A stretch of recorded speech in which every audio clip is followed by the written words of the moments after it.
Halo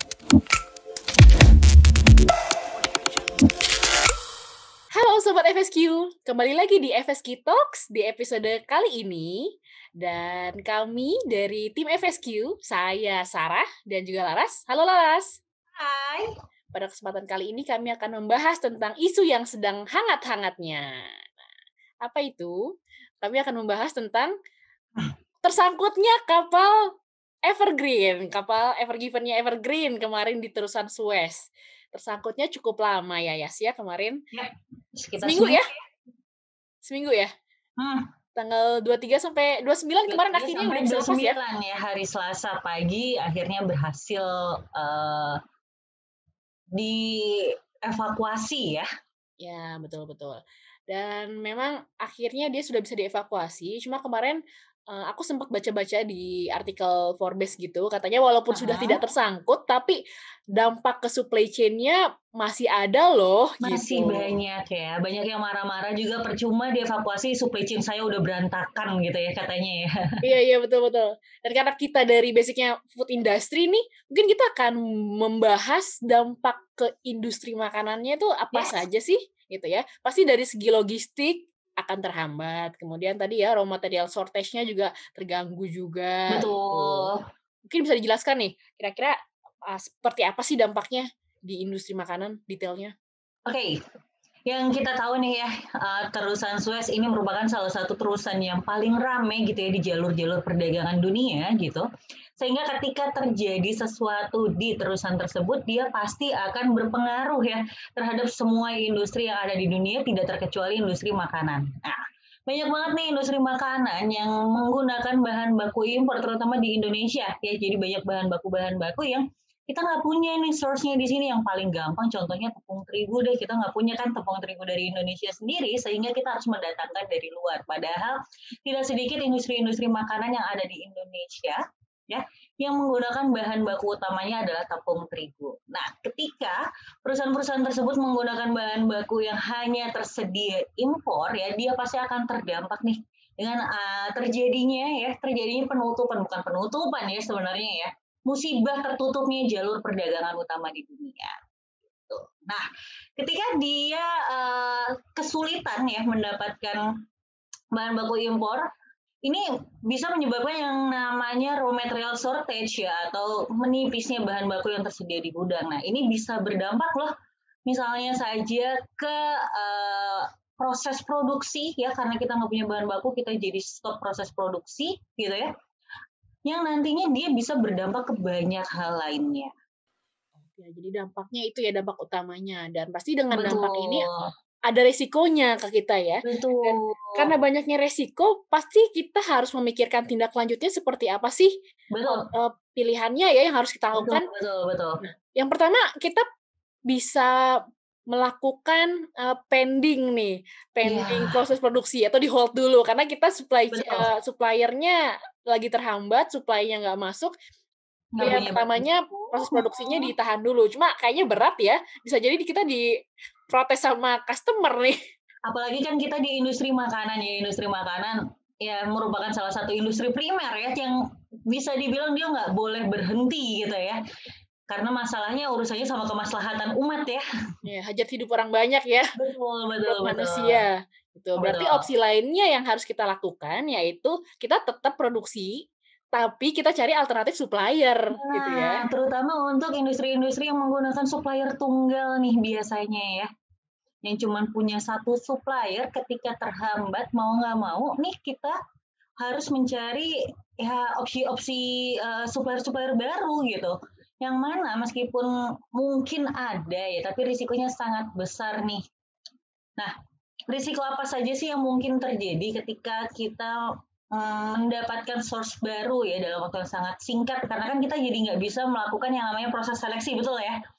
Iya betul, biasanya kalau seleksi supplier kan lama ya, aduh ditimbang-timbang dulu sama orang QC-nya, R&D-nya, sama purchasing-nya. Nah, tapi ini waktunya singkat. Nah, itu kalau kita menggunakan supplier baru nih, kan kita jadi tidak bisa mempertimbangkan dampaknya. Yang pertama terhadap keamanan pangannya dulu nih. Apakah memang bahan-bahan atau material-material yang kita dapatkan dalam waktu singkat ya ini sudah sesuai dengan spek kita, memenuhi persyaratan keamanan pangannya. sehingga kalau dikonsumsi oleh manusia dia nggak bikin sakit atau yang paling parah meninggal gitu ya. Dan yang kedua nih yang paling kacau lah gitu ya ketika kita tahu ada demand yang tinggi gitu ya, tapi supply terbatas adalah food fraud ya, penipuan berbasis makanan.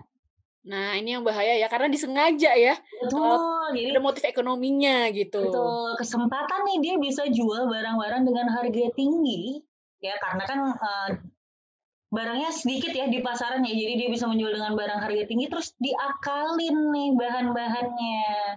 Masih ingat kasus susu dan melamin? Iya iya, itu heboh tuh dulu ya. Mirip-mirip berarti Ya, bisa jadi potensinya mirip-mirip gitu ya? betul, betul. Jadi pencampuran atau yang masih terjadi deh sampai sekarang minyak zaitun dengan minyak goreng gitu ya. Jadi karena ya adanya itu gitu ya udah dicampur aja ngakunya minyak zaitun murni ternyata campuran. Nah, risiko-risiko ini yang seharusnya dihindari gitu ya oleh industri-industri makanan ya untuk kita menyelamatkan baik konsumen kita maupun perusahaan kita sendiri. Oke, dan sebetulnya sudah ada aturannya ya yang membahas tentang, Yes, apa ya, bukan memprediksi juga ya. betul.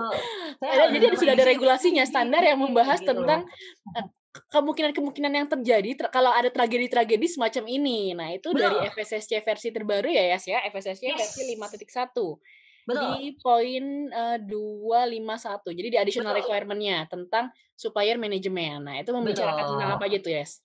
Nah, dia membicarakan tentang bagaimana organisasi harus mempersiapkan ya source material-material dalam kondisi emergency ya. Jadi aturan ini didevelop karena kasus tahun lalu sebenarnya sebelum terjadinya kasus Evergreen ini tahun lalu ya kalau masih ingat juga banyak terjadi shortage material yang disebabkan oleh adanya pembatasan-pembatasan border-border negara untuk mencegah penyebaran COVID-19.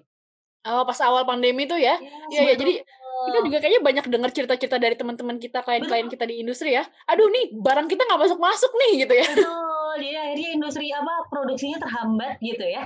Nah, eee, karena itu gitu ya, FSSC menilai risiko yang tadi kita bicarakan sebelumnya ini terkait dengan food safety dan food fraud menjadi tinggi. Ya, ketika terjadi gangguan pada logistik. Akhirnya di bulan November kemarin FSSC meluncurkan aturan terbaru itu. Aturannya bisa dilihat di skema FSSC, bisa di-download langsung di webnya FSSC, poin 2.5.1, terkait bagaimana organisasi harus menyediakan atau harus mengatur nih bagaimana caranya mencari source-source baru dalam kondisi emergency. Seperti itu. Oke. Jadi kalau kita lihat sebetulnya dampak-dampaknya mirip nih, sama-sama Mhm, terkait terhambatnya logistik, kemudian betul, raw material shortage, padahal betul. penyebabnya akar masalahnya beda-beda. Kalau yang Yes, waktu awal inisiasi dibuatnya aturan ini gara-gara Covid gitu ya, tapi sekarang betul. gara-gara tersangkutnya kapal. Nah, kita mungkin nggak tahu ya ke depannya bisa gara-gara apa lagi ya? Sebenarnya mungkin akan banyak sekali ya kasusnya ya, yang paling gampang masalah alam deh gitu, kita ngomongin badai, itu juga pasti akan sering terjadi gitu. Betul Bisa betul. jadi logistik terganggu karena cuaca nih. Mhm. Tuh, makanya akhirnya FSSC mewajibkan organisasi-organisasi untuk mendevelop aturan terkait itu tadi source material dalam kondisi emergency. Oke, berarti, setelah kita mengetahui tadi ya dampak-dampak yang bisa disebabkan, Mhm. kemudian pilihan regulasinya juga. Nah, berarti kita masuk nih ke bagian terakhir, opsi solusinya apa aja nih? Opsi solusi yang bisa kita lakukan yang pertama jelas jangan pernah punya supplier tunggal.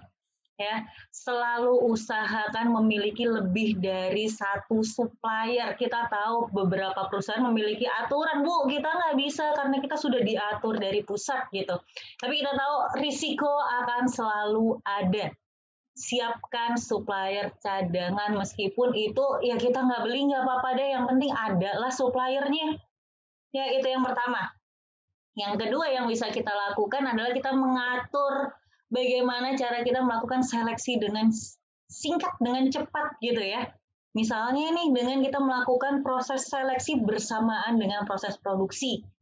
Ya, jadi barang-barang yang kita produksi nanti harus dikarantina dulu nih sebelum hasil uji labnya keluar. Jadi untuk memastikan bahwa bahan baku yang digunakan nih memang aman baik secara food safety maupun food fraud itu tadi. Oke, jadi kalau, teman-teman sekalian masih menggunakan single supplier, kami balikin lagi nih resikonya. Nah, siap nggak dengan resikonya gitu ya? Sudah berasa ya sekarang ya. Iya, betul betul. Oke, terima kasih banyak atas kesempatan kali ini. Jangan lupa untuk like and subscribe dan sampai jumpa teman-teman di episode FSK Talks selanjutnya. Dadah.